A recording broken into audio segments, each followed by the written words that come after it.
पाणी पातळीत मोठी वाढ झाली आहे। अडाण प्रकल्पात 90.46% पाणीसाठा असून पाण्याच्या पातळीत नियंत्रित ठेवण्यासाठी प्रकल्पाचे 5ही गेट 30 सेंटीमीटरने उघडण्यात आलेले आहेत। त्यामुळे अडाण नदीकाठच्या गावाला प्रशासनाकडून सतर्कतेचा इशारा दिला आहे। बीडच्या माजलगाव धरणाचे 11 दरवाजे उघडण्यात आले। धरणातून 31,000 क्युसेक पाण्याचा विसर्ग करण्यात आला। त्यामुळे सिंदफना नदीकाठच्या नागरिकांना सतर्कतेचा इशारा दिला आहे। गोदावरी नदीला आलेल्या पुरामुळे बीडच्या गेवराई तालुक्यातील राक्षस भुवन या ठिकाणी शनी मंदिर पाण्याखाली गेले। नदीकाठच्या अनेक गावांना पुराच्या पाण्याचा फटका बसलाय। बीडच्या नवगण राजुरी खरवंडी राष्ट्रीय महामार्गावरील डोंगरी नदीला पूर आल्यामुळे अनेक गावांचा संपर्क तुटलाय। पुलाचं काम अपूर्ण असल्यामुळे पर्यायी रस्त्यांवरती पाणी आल्यामुळे वाहतूक थांबवली आहे।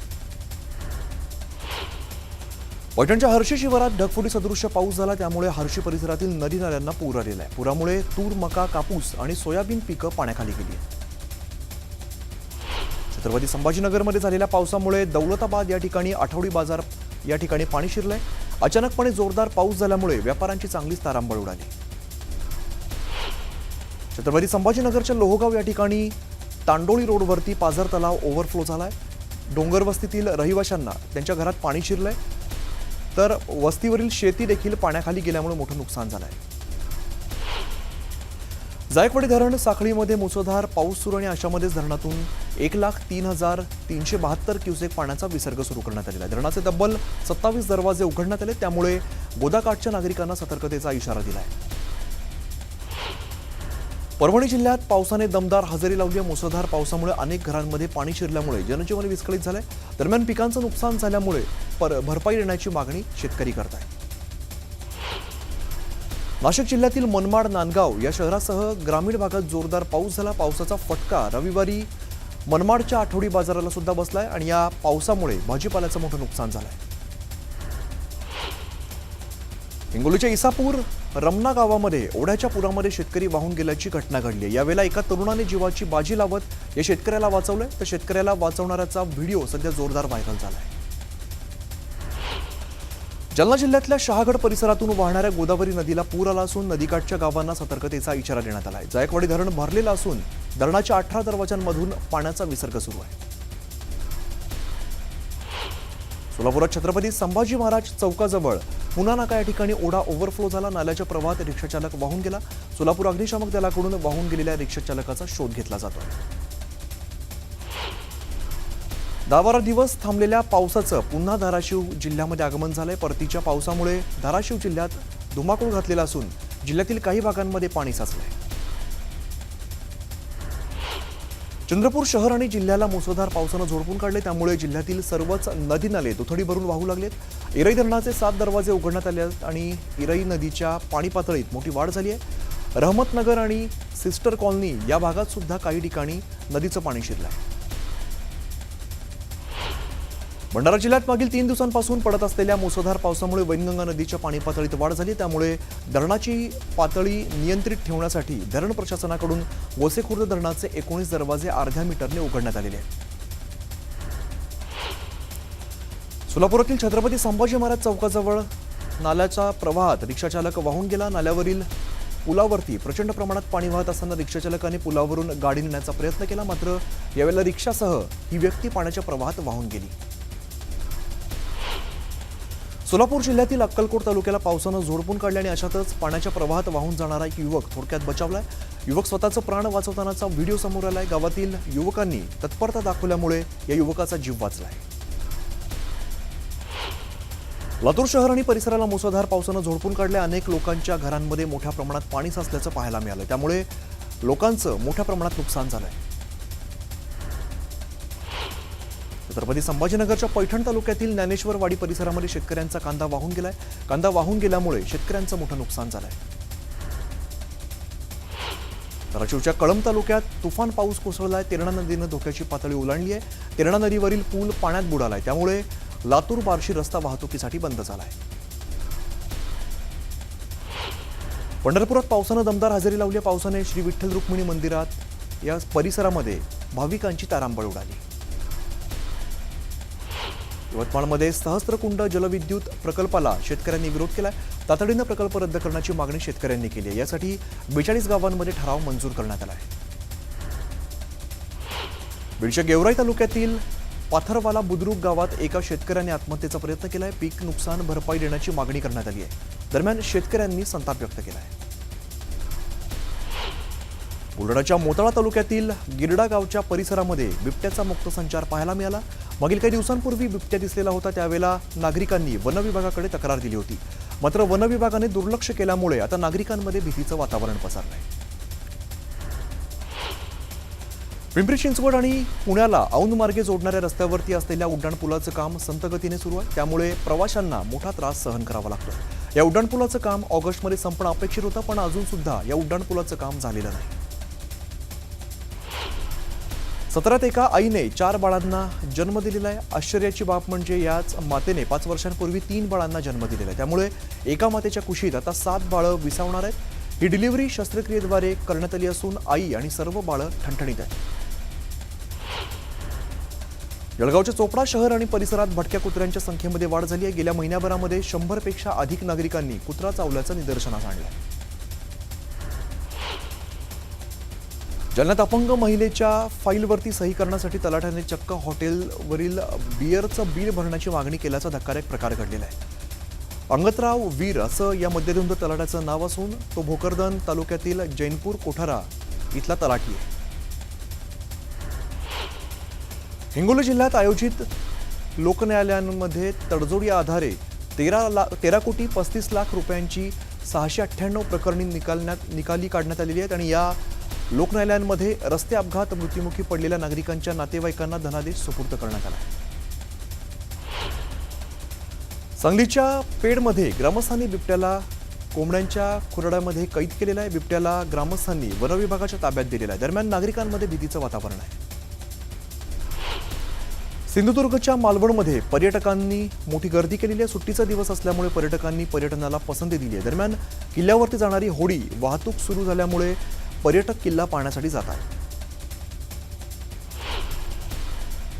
नाशिकच्या लवटेनगर परिसरात बिल्डिंगमध्ये बिबट्या आला. रहिवासी पार्किंगमध्ये आल्यावरती समोरच बिबट्या दिसल्यामुळे त्यांची भांबीरी उडाली आणि वनविभागाने बिबट्याला तात्काळ पकडण्याची मागणी केलेली आहे. नागरी वस्त्यांमध्ये बिबट्यांचा संचार वाढल्यामुळे नाशिकमध्ये भीतीचं वातावरण आहे. बीड जिल्हाधिकारी कार्यालयासमोर उद्या बंजारा समाजानं मोर्चा काढला जातोय आणि या मोर्चामध्ये 50,000 नागरिक सहभागी होणार आहेत. बंजारा समाजाला एसटी प्रवर्गातून आरक्षण देण्याची मागणी करण्यात आली आहे. शहापूरमधून मोठ्या संख्येने आदिवासी समाजाचे नागरिक मुंबईसाठी रवाना झालेत. बंजारा आणि धनगर समाजाला एसटीतून आरक्षण न देण्याची मागणी करण्यात आली आहे. बंजारा समाजाकडून शहापूरपासून वाशिंदपर्यंत मोर्चा काढण्यात आला. नोकर भरतीसह आदिवासींना आरक्षण देण्याच्या मागणीसाठी हा लॉंग मार्च काढण्यात आला आहे. सिन्नरमध्ये बिबट्याला जेरबंद करण्याच्या मागणीसाठी नागरिकांनी रास्तारोको आंदोलन केलं. 1.5 वर्षीय चिमुकल्याला बिबट्याने हल्ला केल्यामुळे नागरिकांनी संताप व्यक्त केला आहे.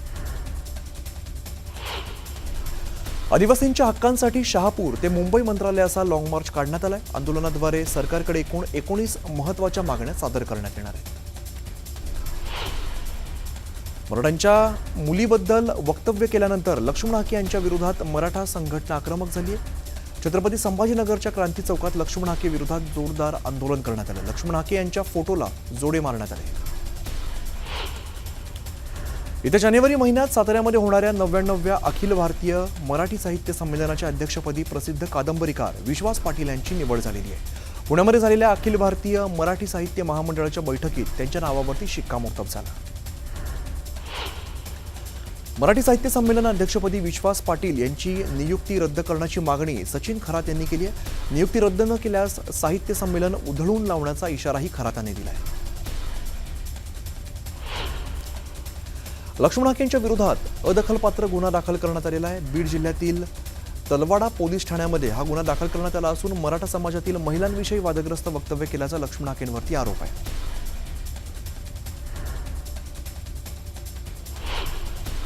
नवी मुंबईच्या ऐरोलीमध्ये मिक्सर ट्रक आणि कारच्या झालेल्या अपघातानंतर ट्रक चालकाच्या अपहरणाचं प्रकरण समोर आलंय.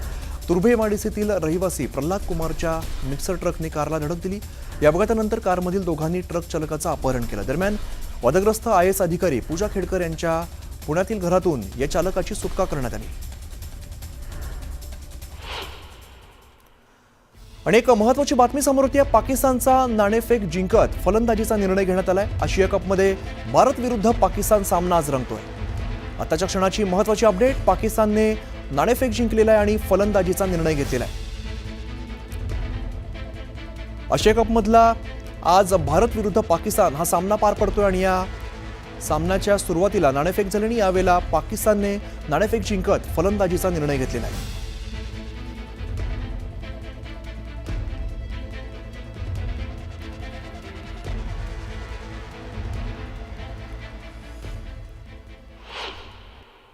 बुलढाण्याच्या मोताळा तालुक्याचे तहसीलदार हेमंत पाटील लाचलुचपतच्या जाळ्यामध्ये अडकले। तक्रारदार शेतकऱ्याची वर्ग 2 ची जमीन वर्ग 1 करून देण्यासाठी हेमंत पाटील यांनी 2 लाखांची लाच मागितली होती। या प्रकरणी हेमंत पाटलांवरती कारवाई करण्यात आली।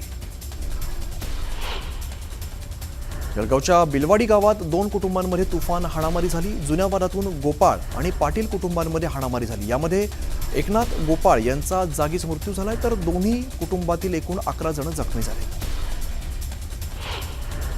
नाशिकमध्ये मराठा विद्याप्रसारक संस्थेच्या वार्षिक सभेत राडा झाला। संस्थेच्या खासगी विद्यापीठाच्या मुद्द्यावरून सत्ताधारी विरोधकांमध्ये व्यासपीठावरच बाचाबाचीसह धक्काबुक्की झाली। रेल्वेमध्ये एका माथेफिरूने रेल्वेत धुमाकूळ घातलेला। यावेळेला महिलांना हेल्पलाईन क्रमांकावरती संपर्क केल्यानंतर सुद्धा मदत मिळाली नसल्याचं समोर आलंय। त्यामुळे रेल्वेतील महिलांच्या सुरक्षेचा प्रश्न ऐरणीवरती आलाय। नवी मुंबईतील विमानतळाला स्वर्गीय दिवा पाटील यांचं नाव देण्यासाठी केंद्र सरकारचं लक्ष वेधण्यासाठी मानवंदना कार रॅलीचं आयोजन करण्यात आलं। 2000 कारसह हजारो समर्थक सहभागी होऊन स्वर्गीय दिवा पाटलांना मानवंदना देणार आहेत। राष्ट्रवादी काँग्रेसच्या अजित पवार गटाचे एकेकाळचे खंदे समर्थक आणि पक्षाचे प्रदेश उपाध्यक्ष राहिलेले बापूसाहेब भेगडे हे उद्या शेकडो समर्थकांसह भारतीय जनता पक्षात प्रवेश करणार आहेत। मुंबईत भाजपाचे प्रदेशाध्यक्ष रवींद्र चव्हाण यांच्या उपस्थितीत हा पक्षप्रवेशाचा सोहळा पार पडणार आहे। यामध्ये मोठ्या शक्ती प्रदर्शनाची शक्यता वर्तवली जाते। उल्हासनगरमध्ये राष्ट्रवादी पक्ष ॲक्शन मोडमध्ये आला आहे। आगामी पालिका निवडणुकीमध्ये पूर्ण ताकदीने लढण्याचा निर्धार करण्यात आला आहे। दरम्यान महायुती म्हणून लढणार की स्वबळावरती लढणार हे पाहणं आता महत्त्वाचं असेल। राष्ट्रवादी काँग्रेस शरद पवार पक्षाकडून नाशिक जिल्ह्यात विविध दैनिकांमध्ये देवा तूच सांग अशा आशयाची जाहिरात छापण्यात आली आहे। शेतकऱ्यांचे विविध प्रश्न, लाडकी बहीण योजनेवरती या जाहिरातीतून मुख्यमंत्री फडणवीसांना प्रश्न विचारण्यात आला। कोणाच्याही पक्षप्रवेशाला विरोध करू नका, त्यांना पक्षात घ्या, काही झालं तरी उभाटा शरद पवार गट आणि काँग्रेसला एकही नगरपालिका मिळता कामा नये असा सल्ला गिरीश महाजनांनी कार्यकर्त्यांना दिला।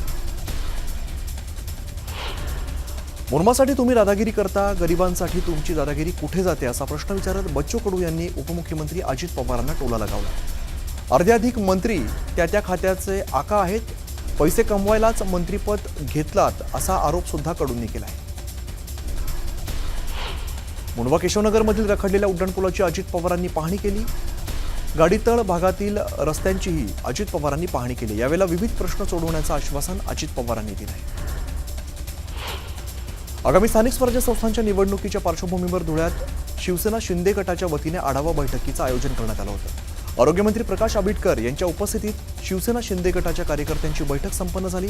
येत्या काळात धुळे जिल्ह्यामध्ये शिवसेनेचा गड मजबूत करण्यासाठी कामाला लागा असं आवाहन सुद्धा केलं। जळगाव जिल्ह्यात कृषी औद्योगिक सहकारी संस्थेच्या वार्षिक सर्वसाधारण सभा घेण्यात आली।